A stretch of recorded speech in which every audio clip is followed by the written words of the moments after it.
What's going on, guys? All J's MMA here, aka Alex. I hope you all are doing well. So, as you might see on the Wikipedia stream right here, UFC 290 just wrapped up. Mind the dirty bugs on my screen and everything, but UFC 290 just wrapped up yesterday, and it was an absolutely amazing card. In my opinion, it's probably one of the best cards of all time. That and UFC 281. I'm also going to do this video unedited, guys, because I really cannot be bothered, and I just want to get this out. I just wanted to tell you guys what I thought about the card in general. So, the first fight at lightweight, Esteban Ribovic versus Cam Willer-Kirk. Ribovic gets it done by all three judges' scorecards on 29-28. This fight was amazing. This could have honestly been a fight of the night as well. Cam Willer-Kirk easily won the first round with ground control, but Esteban Ribovic really had great conditioning. He really showed it in the last few rounds. Had really good body combos, really good, conditioning in general just to stay in the fight. Cam Willer-Kirk looked like he gassed out very easily after that first round. Ribovic moves to 12-1, and I do think the UFC should keep Cam Willer-Kirk. He's a great fighter, so they put on a great fight. Well played to the lads. Flyweight, we had Jesus Santos Aguilar versus Shannon Ross. KO punch within 17 seconds. I feel really sad for my boy Shannon Ross. I think he should hang up the gloves, to be honest with you. I think he's 34. 34 is pretty old for a flyweight, and he's had a rough stint in the UFC. But it is what it is, man. Congratulations to Santos Aguilar. I literally went to go sit down for this fight, and it was already done. So, there's not much to say, man. Congrats to Aguilar. I hope he does well in the future. But, yeah. Next up, we've got one of the best prospects at bantamweight, Cameron Saruman versus Terrence Mitchell. Terrence Mitchell's the guy that got KO'd by Kai Kara France on The Ultimate Fighter. And he made his debut yesterday, which is very interesting. So, I wanted to see how he went. Of course, Cameron Saruman came up with the job. He got it done. Basically, it was just it was a very heavy grappling match until Cameron Saruman was able to do his thing, until he got the back of Terrence Mitchell. Mitchell was just making some very low IQ moments, but Saruman, he got the hooks in on Terrence Mitchell's back, flattened him out, and then just started raining down punches, and eventually the ref had to step in. So good job to Cameron Saruman. He's a prospect to look out for, and he's going to do great in the future, in my opinion. Still undefeated. Next up, we've got another undefeated prospect at light heavyweight, Vitor Petrino. This guy is an absolute saucy monster against Marcin Prachnio. So this was a bit of an iffy fight. It was a fun fight, but it is what it is, Not the best, to be honest with you. Vitor Petrino gets it done by arm triangle, and, I did not expect that. I really did not expect that. Prachnio looked really good on the feet early on in the first round, but I think his chin was really just giving up on him, and not only that, but he was kind of aware of how powerful this Petrino guy was, and then when it got to the grappling, it was it was a very slow fight when it was grappling, but eventually Petrino was managed to get the arm triangle within about a minute left before the fight ended. So, moving on from the early prelims, it was a great early prelims. Alonzo Menafield versus Jimmy Crute 2. So this is the rematch from UFC 284, and man, that was a draw. So they ran it back, and would you believe it? Alonzo Menafield, a KO artist, gets it done by submission, guillotine choke. He subs out the apparent submission god at light heavyweight, Jimmy Crute. Jimmy Crute literally has submitted Paul Craig. He's got great wins under his resume, but it was very sad to see Jimmy Crute go out like that, and he was contemplating retirement. I think he might have actually retired. I'm not too sure, but it really does suck to see Jimmy Crute in this position. He is a really good fighter. Alonzo Menafield, however, he's just going to keep moving on. So congrats, Menafield. Obviously, between the two of them, it looked like Menafield had improved a lot. So congrats. Next up, we've got Denise Gomez versus Yasmin Jauregui, if that's how you say her name.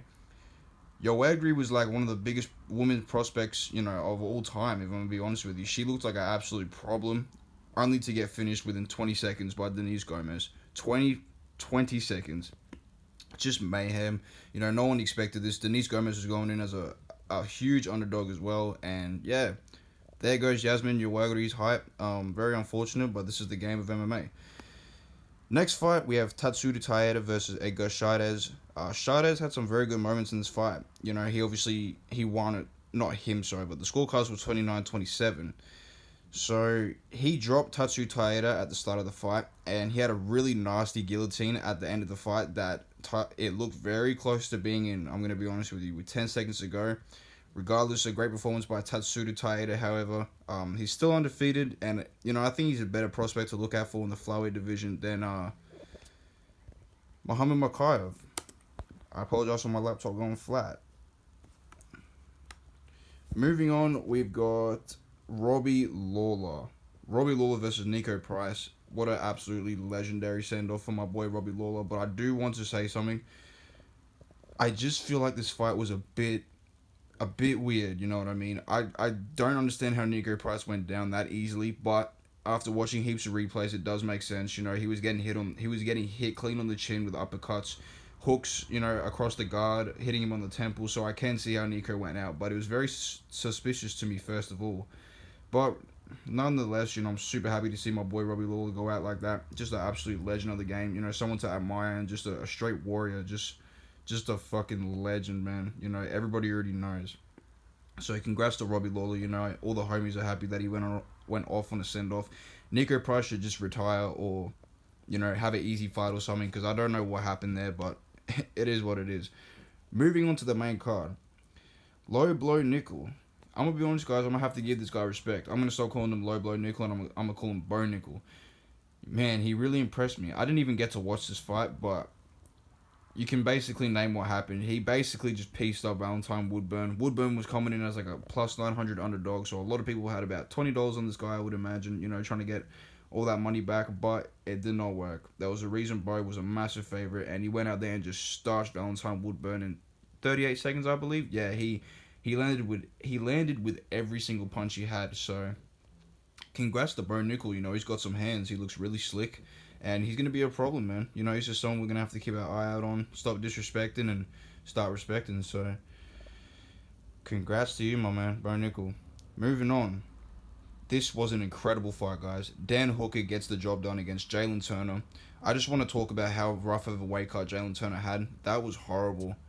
Jalen Turner looked dead on the scale, guys. I'm not going to lie. You know, he weighed in at 158, and he looked like he cut every single pound he could, and he just looked so sick and dead on the scale. So, I kind of knew it was not going to be an easy fight for him going in, however.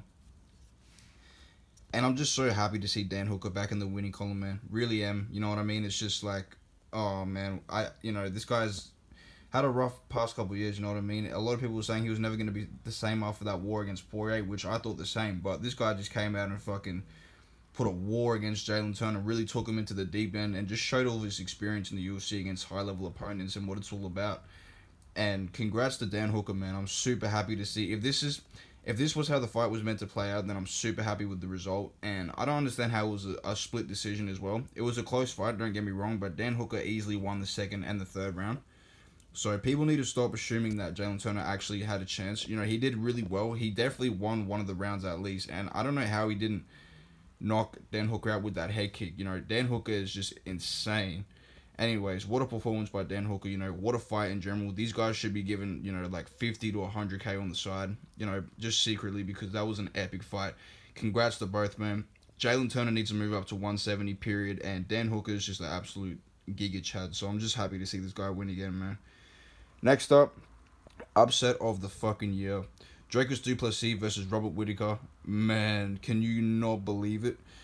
Robert Whittaker going in as a big favorite, obviously. He hasn't lost to anyone in the past 10 years at middleweight other than the champ himself, Israel Adesanya. And Dricus Du Plessis, the most African guy that I know personally, just went out there and staunched. Man, it was hard to say. It's hard for me to even say right now. He went out there and staunched Robert Whittaker. So, congrats to Dricus Du Plessis. You know, I think Du Plessis is going to be a problem for Adesanya. If he comes in with a very heavy grappling game plan, I think he could really beat Adesanya. And man, you know, I've been watching Du Plessis for a long time in the UFC now, and I always thought he was a fluke. You know what I mean? From the time he KO'd Trevin Giles to all the way to now to Brad Tavares, you know, to Derek Bronson, to all of these guys, man. I really thought the guy was a fluke. But I just want to say congrats, Dricus Du Plessis. You are an amazing fighter, and I think Robert Whittaker will be back. And it is what it is, man. I think Robert Whittaker will come back and look really good in his next fight, but very unfortunate for my boy. And, man, congrats to Dricus. I really hope he can shut Izzy's mouth up. But, anyways, excellent fight. Dricus Du Plessis is the new guy at middleweight to look out for. And that's it. Anyways, the first title bout on the card, Alexandre Pantoja versus Brandon Moreno. Pantoja beats Moreno by split decision. What a fight. You know what I mean? If you haven't seen this fight, you need to go back and watch it. Just the grappling sequences. You know, just the striking from both men, just the pace that these guys were setting was unbelievable. You know what I mean? I thought Pantoja looked like he was gonna gas out any second in the fight, but he held in there. He looked amazing. Congratulations to him, man. And yeah, he definitely deserves the belt. You know, he has an insane resume here. He's already beat a lot of really good guys at flyweight. And I just think flyweight for the next couple of years is just going to be a toss-up division. You know, I feel like a lot of guys are going to have to rematch each other. I feel like a lot of guys are going to be fighting similar guys. You know, they'll be fighting people who they've already fought before. You know what I mean? I think that we're going to see a lot of rematches in the future at flyweight, which is very unfortunate. You know, I want to see new blood at flyweight, but it is what it is, man. You know, I think Pantoja personally won the fight with his grappling. Sorry guys, I live in the hood, so it's a bit reckless right now. But I thought Pantoja won the fight with his grappling. Moreno looked really sharp with his feet, and it's just an underlying issue in Brandon's game. You know, wrestling. He has great jiu-jitsu in my opinion, but his wrestling is a bit lacking, and Pantoja can capitalize in those type of positions. So congrats to Pantoja, man. We have a new champ. I don't know if these guys should run it back. Maybe they could, you know, be like a fourth fight. Brandon Moreno could do a 3-1, 3-1 like Izzy did against Alex, but it is what it is, man. Congratulations to my boy Pantoja. Great fight. And in the main event, we have in the featherweight division, Alexander the Great Volkanovski versus Yair Rodriguez.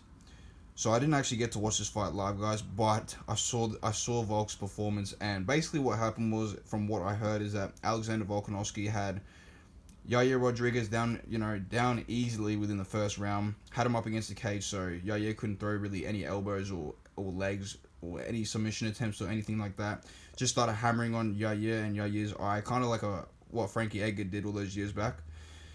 And man, you know, he did it in the exact second round.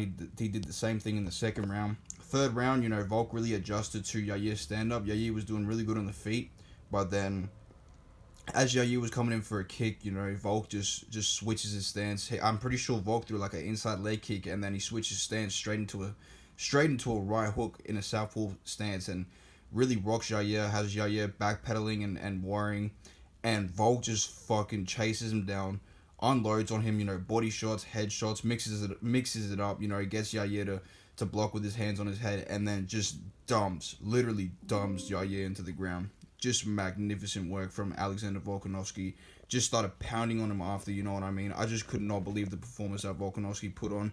And we've honestly got to, you know, start talking about Volkanovski being in the top 3 of all time. You know, it sounds a bit extra, but for this generation, man, I think we have to put him in the top 3, you know. And I really do believe he beats Islam in a rematch, you know.